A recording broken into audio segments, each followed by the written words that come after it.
Your Excellencies, Heads of State and Government, distinguished ladies and gentlemen, I would like to start by expressing my gratitude to His Royal Highness Sheikh Tamim bin Ahmed Al Thani, Emir of State of Qatar, for inviting me to this conference and for the very warm reception and generous hospitality extended to me and my delegation since our arrival in this beautiful city of Doha. May I also extend my appreciation to the United Nations for its excellent organization of conference and its continued support of the least developed countries.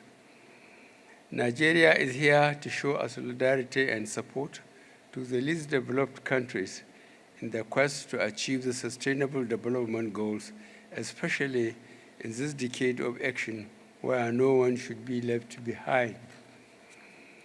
The theme of this year's event, From Potential to Prosperity, is apt, considering that most of the least developed countries are faced with enormous challenges and are in need of transformative solutions to the various problems facing them. The theme is a welcome call to action to do our best to translate the huge potential of the least developed countries into prosperity. This is possible through finding sustainable solutions to the challenges of poverty, hunger, weak socio-economic and industrial infrastructure, insecurity, illicit financial flows, and perennial debt burden, inadequate health facilities, climate change, among others. Your Excellencies, ladies and gentlemen, in 2015, the world came together to endorse the 2030 Agenda for 17 Sustainable Development Goals. There was no doubt that it was highly ambitious and would require leaders around the world to be fully committed for the Sustainable Development Goals to be achieved within the projected time frame.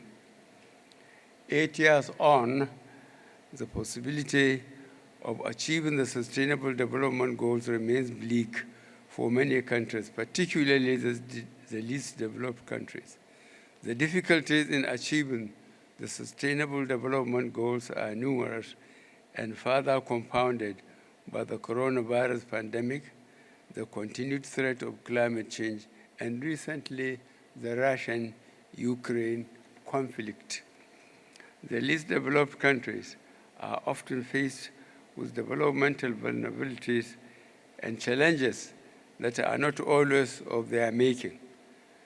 These pose huge obstacles to their development efforts, hence the need for urgent and robust assistance to help unlock their potential and build socio-economic resilience. This assistance can be provided within the framework of the Doha Program of Action, which is designed to help least developed countries exit their current classification. Nigeria is also strongly committed to achieving the Sustainable Development Goals and believes that the Doha Program of Action presents a viable framework for achieving these goals. Accordingly, we urge developed countries, civil society actors, the private sector, business community, and others to partner with the least developed countries in order to provide necessary resources and help develop the capacity to achieve the economic, social, environmental goals of the 2030 Agenda.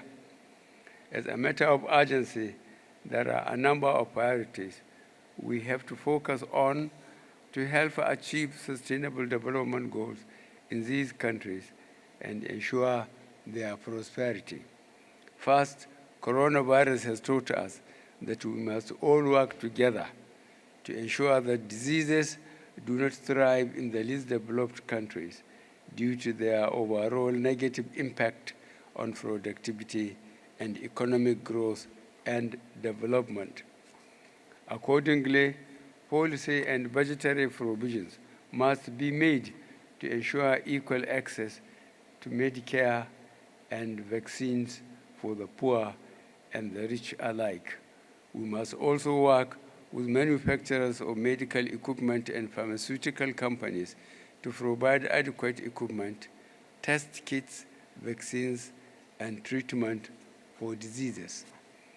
There is no doubt that the least developed countries need enormous financial support and investment of enormous resources to reduce poverty, create jobs, combat hunger, expand social protection systems, and ensure quality education. The need inflow of foreign investment has largely been difficult due to the nature of the global financial system, which places an unsustainable external debt burden on the least developed countries. That is why Nigeria agrees with the United Nations Secretary General's description of the global financial system as an unfair debt architecture that not only charges poor countries much more money to borrow on the market than advanced economies, but downgrades them when they even think of restructuring their debt or applying for debt relief. Your Excellencies, the adoption of a global coordination mechanism to systematically monitor illicit financial flows and endanger support for a United Nations International Convention on Tax Matters to eliminate base erosion and profit shifting, tax evasion, capital gains tax, and other tax abuses is essential to achieving the Sustainable Development Goals and promoting security and economic prosperity. Your Excellencies, it is the hope of Nigeria that at the end of this conference, the Doha Program of Action will lead to the increase of exports from least developed countries through the facilitation of their access to foreign markets in line with World Trade Organization Trade Facilitation Agreement. Nigeria canvasses for duty-free and quota-free market access for products originating from the least developed countries to ensure their integration in regional and global value chains. Similarly, it is important to put in place modalities to facilitate transit cooperation, transfer of technologies, and access to global e-commerce platforms, as they are critical for least developed countries' integration into the regional and global value chains and communication technology services. Your Excellencies, least developed countries continue to suffer disproportionately from the effects of climate change, despite contributing the least to its causes. Deaths from climate-related crises are higher in the most vulnerable countries, with projections that there will continue to be an upward trend. Accordingly, we must prioritize cutting global emissions and work with determination to hold warming to 1.5 degrees, thereby securing our children's future. We must also commit to helping build resilience in developing countries, while also providing the needed technical as well as financial support for a just transition to renewable energy. Excellencies, we must continue to focus on how best to ensure the provision of security, education, health, and other basic services for our people in order to guarantee a prosperous future for all. I thank you for your attention.